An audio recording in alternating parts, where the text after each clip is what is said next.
रंभा मालिकेच्या आजच्या भागामध्ये आपण पाहणार आहोत की आता अक्षय वाट बघत असतो. कधी एकदा बाहेर येते रमा असं त्याला झालेलं असतं. कारण रमाला त्याने एक नवीन ड्रेस घेऊन दिलेला असतो आणि त्याला असं वाटत असतं की रमाने छान तो ड्रेस घालून बाहेर यावं आणि म्हणूनच ना आता तो रमाची वाट बघत असतो.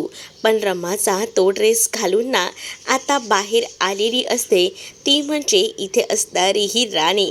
राणीने आता बाहेर फसवायचं असंच ठरवलेलं असतं आणि म्हणूनच रमाचा तो ड्रेस घालून राणी बाहेर येते आणि डोक्यावर ना ओढणी वगैरे घेऊन आलेली असते आणि त्यामुळेच ना अक्षयला असं वाटतं की रमा आली आहे आणि म्हणूनच तो खूप जास्त खुश असतो आणि हळूच का होईना आता तो राणीला मागून मिठी मारतो. त्याला असं वाटतं की ती राणी नाही तर आपली रमा आहे आणि मग जेव्हा तो राणीला मिठी मारतो तेव्हा म्हणतो की काय ग रमा, किती तरसवतेस, तुझी किती वेळ वाट बघितली आणि तेव्हा कुठे जाऊन तू आता आलीस. खरंच ग, खरंच काय बोलू मी तुला, तुला खूप जास्त मिस केलं मी. आणि असं बोलून आता तो तिला पलटवत असतो आणि तेवढ्यातच ना सगळीकडनं लाईट्स ऑन होतात. जसे लाईट्स ऑन होतात तेव्हा राणीही आपल्या तोंडावर ठेवलेली ओढणी बाजूला करते. अक्षय तर आता चकितच झालेला असतो कारण अक्षयला माहिती नसतं की हे सगळं काय घडत आहे ते.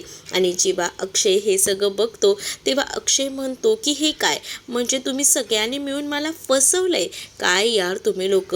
मला असं वाटलं की माझी रमाच आहे की काय, तर मी हा ड्रेस तर माझ्या रमाला आणून दिला होता. मग राणी हा ड्रेस तू कसा काय घातला. ते काय ना, आम्ही थोडी ना तुमची मजा घेतली. आम्हाला असं वाटलं की जरा बघूच ना की नेमके अक्षयदादा काय काय करू शकतात ते.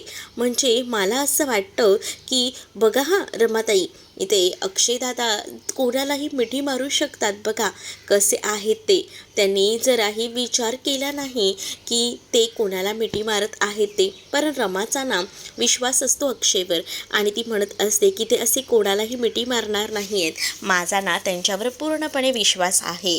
मग आता रमा अक्षयची बाजू घ्यायला तिथे आलेली असते. परंतु आता संध्या वगैरे अक्षयला खूप काही बोलत असतात आणि हे सगळं काही तुमचं चुकतंय, लपून छपून भेटणं ना आता पुरे करा हां, असंही आता म्हटलं जातं. जेव्हा या सगळ्या गोष्टी बोलल्या जातात तेव्हा मात्र आता रमा तिथे आलेली असते आणि रमाला आता अक्षय सावरत असतो आणि म्हणत असतो की काय गं, तुला हा ड्रेस दिला होता आणि तू हे सगळं काय केलंस. त्यावर रमा म्हणते की जरा मजा घेतली तुमचीच आणि तुमची परीक्षा घ्यायची होती, पण त्या परीक्षेत तुम्ही पास होणार हे मला आधीच माहिती होतं, असं देखील रमा आता अक्षयला सांगू लागते. त्यावर अक्षयला म्हणत असते की तुम्ही कोणालाही दुसऱ्याला मिठी मारणार नाही हे मला माहिती आहे, कारण तुमचं मन आणि माझं मन हे योग्य लाईनवर आहे. म्हणजे तुम्हालाही कळतं की काय नेमकं झालंय ते आणि मलाही कळतं. आता ह्यांचे रोमॅन्टिक क्षण सुरू होतात त्याबरोबर घरातले सगळेजण म्हणतात की बाबा चला चला, आता ह्यांचा रोमॅन्स सुरू झालाय, आपण इथे थांबून काही उपयोग नाही आहे, आपल्याला आता इथून निघायला हवं. असं बोलून एक एक करून सगळीजणं तिकडनं निघून जातात आणि जेव्हा एक एक करून ते सगळेजणं निघतात ना तेव्हा मात्र आता रमा म्हणत असते की काय चाललंय तुमचं, ओ सोडा ना.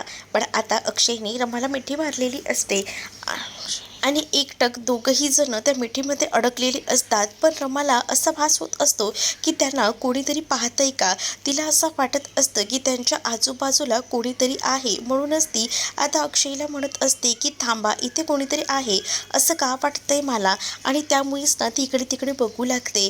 पण नंतर आता तिला सांगितलं जातं की इथे तर कोणीच नाही आहे. मग तुला कोण दिसतंय. मग आता अहो नाही, मला असा भास झाला की इथे कोणीतरी आहे, थांबा आपण नीट बघूया असंही आता सांगितलं जातं. पण अक्षय मात्र तिला म्हणतो की इथे कोणी नाही आहे, चल आता आपण आतमध्ये जाऊया. आणि असं बोलून तो तिला आता आतमध्ये घेऊन चाललेला असतो. परंतु तरीसुद्धा रमा आता इकडे तिकडे बघत असते आणि रमाला डाऊट येत असतो की नाही काहीतरी गडबड आहे. पण अक्षय तिला म्हणतो की नको बायको इतका विचार करू, कोणीसुद्धा नाही आहे, चल. आणि असं बोलून तो तिला आता आतमध्ये कसा बसा घेऊन जातो. पण दुसरीकडे आता पाहायला मिळत असतं की रमाच्या डोक्यात डोक्यामध्ये विचारचक्र सुरू असतं. तिला कळत असतं की कोणीतरी आलं आहे आणि जे आपल्याला त्रास द्यायला आलंय, पण कोण असेल ह्याचा काही नेम तिला लागत नसतो, कारण अक्षयने सुद्धा या सगळ्या गोष्टीकडे जास्त लक्ष दिलेला नसतो. तर इकडे दुसरं तिसरं कोणी नाही तर ह्या डोळ्यांवर ना स्पष्ट दिसत आहे की ही मयुरी आलेली दिसत आहे. मयुरीच या मालिकेमध्येच पुन्हा रिएंटर झालेली आहे आणि मयुरीच या सगळ्यांना लपून छपून बघत आहे. नेमकी आता ती कोणत्या उद्देशाने आलेली आहे ते पुढे आपल्याला माहिती पडेलच. तर दुसरीकडे मात्र आता पाहायला मिळतं, रमा जी आहे ती रूममध्ये बसलेली असतानाच तिला आता उद्या काय नेसायची साडी याबद्दलच विचारलं जात असतं. मग तिला संध्या म्हणत असते की ही साडी नेस, बघ ही साडी खरंच खूप सुंदर आहे, बघ ही साडी नेसायची का, असं बोलून आता ती तिला साडी दाखवत असते. पण आता जेव्हा ती साडी दाखवते ना तेव्हा मात्र रमाच्या डोळ्यामध्ये पाणी येतं. मग संध्या म्हणत असते की हे काय काय झालं, का रडतेस तू. त्यावर रमा म्हणते की ते काय आहे ना की मला ना हे सगळं बघून ना माझे पूर्वीचे दिवस आठवले. म्हणजे सीमाईसुद्धा ना लग्नाची मागणी घालायला जेव्हा आल्या होत्या तेव्हासुद्धा ना त्यांनी माझ्या आईला सांगितलं होतं की हे लग्न व्हायला पाहिजे अशा पद्धतीने. मग तेव्हा ना माझ्या आईची सुद्धा अशीच लगबग सुरू झाली होती जशी आता तुमची सुरू झाली आहे ना, अगदी तशीच. म्हणूनच मला ना ते दिवस आठवले, मला माझ्या आईची आठवणच आली, असं देखील आता ती म्हणू लागते. जेव्हा या सगळ्या गोष्टी ती संध्याला सांगते तेव्हा संध्या म्हणत असते की मला कळतंय बाळा तुला आईची आठवण येते, पण नको स्वतःला त्रास करून घेऊ, स्वतःला सावर, असंही आता म्हटलं जातं. आणि तिला ती आता बसायला सुद्धा सांगते, कारण संध्या खूप जास्त कामं करत असते आणि रमाला हे सगळं नकोसं वाटत असतं. म्हणजे आपल्यामुळे इतर लोकांना कशाला त्रास, म्हणूनच ती आता संध्याला बसायला सांगते आणि संध्याला म्हणत असते की खरंच तुमच्याकडे बघितलं ना की मला माझ्या आईची आठवण येते. खरंच ना ते दिवस किती छान होते, पण आजही माझ्याबरोबर आई असल्याचं फिलिंग तुमच्यामुळेच येतं, कारण तुम्ही माझ्या आईसारख्याच आहात. संध्या म्हणत असते की हो बाळा, मी तुझ्या आईसारखीच आहे. कधीही काही मदत लागली ना तर एकदम शांतपणाने हाक मारायची, तुझ्यासाठी आई असेलच कायम. खरं तर आधी ना मला तुझा राग आला होता जेव्हा तू हे लग्न वगैरे मोडलं होतंस ना तेव्हा, पण आता ना मला नाही वाटत आहे काही, कारण माझी ना समजूत मला बरोबर घातलेली आहे साईने. आणि आता साईचं लग्न कधी होईल काय माहिती, काहीच कळत नाही आहे. त्यावर मात्र नाही साईचंही लग्न लवकरच होईल, मला पूर्णपणे खात्री आहे. कारण साई तुम्हाला माहिती आहे ना किती हँडसम दिसतात ते, आणि तसंही ते सगळी बाजू सावरून घेतात. म्हणजे नेहमीच ना कोणाला मदत हवी असेल तर ते सगळ्यांनाच मदत करतात आणि त्याच्यामुळेच ना मला त्यांची ती बाजू खूप जास्त आवडते आणि ते नेहमीच सगळ्यांच्या मदतीला धावून येतात ना, म्हणूनच आज त्यांचं आयुष्य खूप सुंदर आहे. तुम्हाला मी एक सांगू का, उलट आहे ना त्यांच्या आयुष्यात जी कोणी मुलगी येईल ना ती खरंच खूप लकी असेल, कारण तिला साईसारखा इतका छान नवरा त्यांच्या आयुष्यात मिळालेला आहे. आणि तुम्हालाही माहितीच आहे की आजच आता काय सांगितलंय आरोहीनं की साई हँडसम आहेत ना, मग त्यांना ही मुलगी छानच मिळणार, काळजी करूच नका. कारण मी जशी अक्षयसाठी बनलेली आहे तसंच कोणीतरी आहे साईसाठी बनलेलं, आणि त्यामुळेच ना साईचं सगळं काही ठीक होईल, असं देखील आता रमा बोलत असते. खरं तर संध्याला साईचीच काळजी असते आणि म्हणून ती थोडी अशी पॅनिक झालेली असते आणि या सगळ्याबद्दल ती बोलत असते.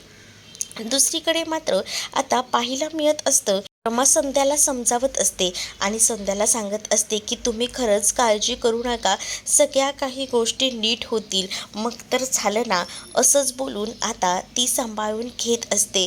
मग दुसरीकडे संध्यालाही बरं वाटतं. संध्या म्हणते की चला आता आपल्याला तयारी करायला हवी, घरून आवाज येईल कधीही, कारण मुलाकडची मंडळी आता यायला झालेली आहेत, असं देखील सांगितलं जातं. तेवढ्यातच आरोहीचा घरून आवाज येतो की आई मुलाकडची मंडळी आलेली आहेत. त्याबरोबर आता आता ही लोक लगेचच तयारीला लागतात. दुसरीकडे आता खाली सगळीजणं थांबलेली असतात. मुलाकडची मंडळी येऊन आणि वाट बघत असतात की कधी एकदा मुलगी तयार होऊन येते, कारण आता त्यांना पुढचं नियोजनसुद्धा करायचं असतं आणि याचीच तयारी आता त्यांनी केलेली असते. आणि त्यामुळेच ना आता हे सगळं नियोजन तर त्यांनी पार पाडलेलं असतं.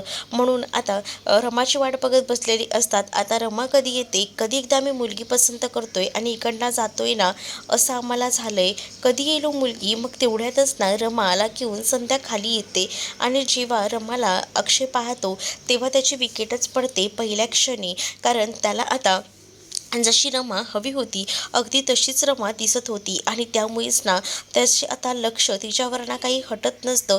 एकटक तो आता बघत असतो आणि त्यामुळेच ना आता जेव्हा तो एकटक बघतो तेव्हा इथे मुद्दामून आरोही सुद्धा चिडवत असते. आरोही म्हणत असते की वा बाबा वा, कमाल दिसते ना आई, कसली कडक दिसते यार आई, असं बोलून आता ती कौतुक करत असते आणि हळूच का होईना आता अक्षयला ती चिडवत असते. अक्षयही म्हणत असतो की हो हो आई छानच दिसते. आणि त्यानंतर आता इकडे संध्या म्हणत असते की थांबा थांबा थांबा, जरा थांबा, आपल्याला बघण्याचा कार्यक्रम करायचा आहे. मग अक्षय जेव्हा रमाला पहिल्याच फटक्यात बघतो ना तेव्हा तो म्हणत असतो की मला मला मुलगी पसंत आहे, पसंत आहे, असं आता म्हटल्याबरोबर ते खरंच का, मुलगी आवडली आहे का तुम्हाला? हो हो, आम्हाला मुलगी आवडली. चला आपण पुढची बोलणी करूया. अहो इतकी घाई काय आहे, थांबा की जरा प्रश्न वगैरे विचारा मुलीला, मग आपण पुढची बोलणी करूया, असं देखील आता सांगितलं जातं. हो हो, आपण बोलूया जरा, कारण आमच्या मुलाला ना खूपच जास्त घाई झाली आहे, एवढी घाई करायची नाही. अक्षय जरा थांबा, अक्षय आपण जरा त्यांना प्रश्न विचारूया, म्हणजे आपल्याला समजेल की मुलगी कशी आहे काय आहे ते, आणि अशी चौकशी करायचं आता त्यांचं ठरलेलं असतं. तर आता सीमाला सुद्धा आवडलेली असते तिची सून आणि म्हणूनच सीमाची सुद्धा रमावरनं नजर हटत नसते. रमा तिथे येऊन उभी राहते आणि मग रमाकडे एकटक सीमाही पाहत राहते आणि आम्हाला सून खरंच खूप आवडली आहे, लागवी आहे, सोजवळ आहे, आम्हाला जशी हवी ना अगदी तशीच आहे. खरंच ना किती कौतुक करू या मुलीचं, इतकी सुंदर आहे. आणि त्याच वेळेला रमा जेव्हा येऊन उभी राहते तेव्हा अक्षयची नजर काही रमावर ना हटत नसते. तो एकटक आता रमाकडे बघतच असतो आणि त्यानं विचार केलेला असतो की नाही, आता काही झालं तरीसुद्धा आपण ठरवलं आहे ना ते तसंच करायचं. इकडे आता चहाचे कपसुद्धा आणले जातात. मग दुसरीकडे आरोहीसुद्धा म्हणत असते की आई तुला कोणतं कार्टून आवडतं? तर अक्षय आरोहीला म्हणतो की काय यार, कार्टून कार्टून, जरा थांबा थांबा, आणि असं बोलून आता त्याला जे प्रश्न विचारायचे आहेत ना ते विचारायला आता तो सुरुवात करणार असतो. पण त्याआधी ना त्याला चहा वगैरे घ्यायचा असतो आणि म्हणूनच तो जरा थांबवत असतो की जरा आपण चहा वगैरे घेऊया. आणि मग रमा काय सगळ्यांना चहा द्यायला जाते. रमा जेव्हा सगळ्यांना चहा द्यायला जाते ना तेव्हा मात्र आता इथे संध्या जी आहे ती कानात कुजबुजत असते आणि म्हणत असते की लांबूनच चहा दे, म्हणजे कसं जास्त जवळ जायला नको. आणि या सगळ्या गोष्टी ती सगळ्या सांगत असते आणि लांबूनच ती चहा वगैरे द्यायला सांगते. जेव्हा आता रमा सगळ्यांना चहा देते तेव्हा लहान बच्चे पार्टीपासून सगळेजण चहा घेतात, कारण आता सगळीच जण तिथे बघण्याचा कार्यक्रम करायला आलेले असतात. आणि जेव्हा ते तिथे येतात ना तेव्हा मात्र आता अक्षयही रमाकडे पाहत असतो. कधी एकदा ती आपल्याकडे येते आणि आपण तिच्या जवळच बसतोय असं त्याला झालेलं असतं.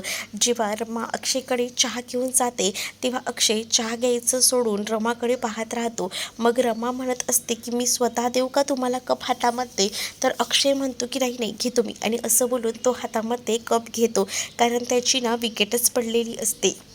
दुसरीकडे आता रमाचा चहा वगैरे देऊन झालेला असतो आणि त्यामुळेच ना ती तिथेच बसायला चाललेली असते, कारण अक्षयच्या बाजूची जागा पूर्णपणे रिकामी असते. पण संध्या तिला ओरडते आणि म्हणते की इकडे इकडे येऊन बस. आणि मग आता तिथे रमा समोर असलेल्या खुर्चीमध्ये येऊन बसते. मग आता तुम्हाला मुलीला काही प्रश्न विचारायचे असतील तर विचारा. मग आता अक्षय सुरू होत असतो. अक्षय म्हणत असतो की हो हो मी विचारतो. आणि त्याच वेळेला आता पसंती तर आहेच, पण आपण साखरपुड्याचं काय करायचं, साखरपुड्याचा ना मी मुहूर्त काढून ठेवला आहे असं देखील मुलीचे वडील आता सांगू लागतात. पुढच्याच आठवड्यातला मुहूर्त आहे, पण आता सगळं नाव वगैरे विचारून घेऊ द्या, ओळख करू द्या, आवड निवड समजू द्या, असंही त्यांचं सुरू असतं. आणि म्हणूनच आता रमाला विचारलं जातं की तुझं नाव काय. तर रमा आता म्हणत असते की माझं नाव जाणून घ्यायचं आहे का, थांबा एकच मिनटं थांबा. आणि रमा आता एकावर एक पाय चढवते आणि एकदम ऐटीत बसते. आणि ती आता म्हणत असते की थोडं ना आपण हा कांद्या पोह्यांचा कार्यक्रम जरा वेगळाच करूया. म्हणजे कसं बघा, आता आपण हा कांद्या पोह्यांचा कार्यक्रम असा करूया की समोरच्याला सुद्धा समजायला नको. म्हणजे कसं, आता आपण हा कांद्या पोह्यांचा कार्यक्रमामध्ये मुलाला प्रश्न विचारूया, जरा युनिक कन्सेप्ट ठेवूया. कारण प्रत्येक वेळेला मुलीलाच प्रश्न विचारले जातात, त्यापेक्षा आपण एक काम करूया, मुलाला प्रश्न विचारूया आणि मग मुलगा काय उत्तर देतो हे सगळं काही बघूया. मग आता मुलाला प्रश्न विचारायचं ठरतं. मग खरंच ही आयडिया खूप छान आहे. म्हणजे कसं, आपल्यापासून दरवेळेला हे असंच चालत आलं आहे की मुलीला प्रश्न विचारायचे, कांद्या पोह्यांचा कार्यक्रम करायचा. पण हे जरा आता चांगलं आहे. म्हणजे आता पुढची आधुनिक कन्सेप्ट आहे, आपण हीच कन्सेप्ट फॉलो करूया. रमा म्हणते ते बरोबर आहे, विचार रमा, तुला आमच्या मुलाला काय प्रश्न विचारायचे आहेत ना ते विचार. मग आता रमा ही मुद्दामूनच प्रश्न विचारायला सुरुवात करते. रमा आता म्हणत असते की तुमचं नाव काय. मग अक्षय त्याचं नाव सांगू लागतो. अक्षय जेव्हा आता नाव वगैरे सांगतो तेव्हा त्याला आता सांगितलं जातं की तुम्ही नाव तर योग्य सांगितलं आहे, पण आता ना जरा मला तुम्ही चालूनही दाखवाल का, म्हणजे तुमच्या चालीवर सुद्धा मला ठरवायला हवं ना. मग चला उठा आणि कॅटवॉक करा असं देखील अक्षयला सांगितलं जातं. अक्षय म्हणतो काय कॅटवॉक, काय बोलताय तुम्ही, तुम्हाला तरी कळतंय का. मग आता रमा म्हणत असते की हो हो मला कळतंय माझं, उठा आणि कॅटवॉक करून दाखवा. मग आता तो उठतो आणि आता हळूहळू का होईना असा चालत असतो, पण त्याला ना नीट चालताही धड येत नसतं. त्यामुळे त्याचा खूप जास्त गोंधळ उडालेला असतो, त्याला कळतच नसतं की काय करावं ते. रमा त्याला म्हणते की नाही मला तुम्ही ना कॅटवॉकच करून दाखवा. म्हणजे कसं, कॅटवॉक तुम्ही केलंत ना तरच मला आवडणार आहे, जरा नीट करा हां, असंही आता सांगितलं जातं. मग एवढ्या सगळ्या गोष्टी जेव्हा आता सांगितल्या जातात तेव्हा आता म्हटलं जातं की चला आम्हाला नीट दाखवा कॅटवॉक वगैरे करून. मग आता कॅटवॉक करून दाखवला जातो. मग त्यावेळेला त्याला धड जमतही नसतं, तरीसुद्धा तो आता करायचा प्रयत्न करत असतो. जेव्हा आता तो हे सगळं काही करत असतो तेव्हा रमाला खूपच जास्त हसू येत असतं. रमा तर आता पाहतच राहते. रमा म्हणत असते की खरंच ना तुम्हाला एवढ्याशा गोष्टीसुद्धा जमत नाही आहेत, कमाल झाली हां तुमची, असंही बोलून आता हसायला रमाला येत असतं. रमा आता म्हणत असते की ठीक आहे, तुम्ही करताय ना, करा, मला आवडतंय तुम्ही जे काही करताय ते. आणि मग काय, त्याला कॅटवॉकही धड करता येत नसतो, तरीसुद्धा तो चालायचा प्रयत्न करतो आणि रमाला हे बघून हसू येत असतं. रमा म्हणत असते ठीक आहे चला, आणि ती जाऊन तिथे बसते. आणि जेव्हा रमा तिथे जाऊन बसते तेव्हा अक्षय म्हणतो की काय झालं, मी परीक्षेत पास झालो नाही का. आणि त्याच वेळेला हो परीक्षेत पास झालात ना तुम्ही, मला अण्णा मुलगा पसंत आहे असं देखील रमा आता सांगू लागते. त्याबरोबर अक्षय हता असतो, कारण अक्षयला असं वाटत असतं की कॅटवॉकवर ना मला नापसंत केलं आहे की काय. परंतु आता रमाने मुलगा पसंत केला आहे म्हटल्यावर सगळ्यांच्याच आनंदाला आता पाझर फुटलेला असतो. सगळीजणं खूप जास्त आनंदात असतात, हसत असतात.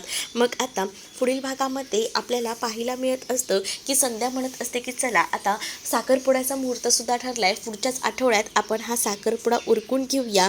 मग तर झालं, आता सगळं नियोजन झालेलंच असतं. पण आता नवीनच एक ट्विस्ट आलेला असतो, ते म्हणजे मयुरी आलेली असते मालिकेमध्ये, म्हणजे अक्षयची बहीण. आणि जेव्हा ती येते तेव्हा मात्र आता ती कोणाला तरी उचलून घेऊन चाललेली असते. रमा म्हणत असते की तुम्हाला मी हे करू देणार नाही आहे, थांबा तुम्ही हे काय करताय. आणि असं बोलून ती अडवत असते, पण तरीसुद्धा ती माणसं ना गाडीमध्ये अक्षयला बसवतात. बहुतेक अक्षयच आहे बहुधा, कारण असा दिसतोय माणूस अक्षयच आहे. आणि तेव्हा आता रमा म्हणत असते की मी गाडी पुढे घेऊन जाऊ देणार नाही. आणि त्याच वेळेला रमा त्या गाडीच्या आडवी येते, परंतु ती गाडी रमाला सुद्धा हे करून पुढे जायचा प्रयत्न करत असते. तर नेमकं मयुरी का म्हणून आली असेल आणि तिचा नेमका उद्दिष्ट काय असेल हे पाहणं इतकंच इंटरेस्टिंग ठरणार आहे. तुम्ही जर आपल्या चॅनलवर नवीन असाल तर चॅनलला सबस्क्राईब नक्कीच करा. चला तर मग भेटूया पुढच्या भागामध्ये. तोपर्यंत टाटा बाय.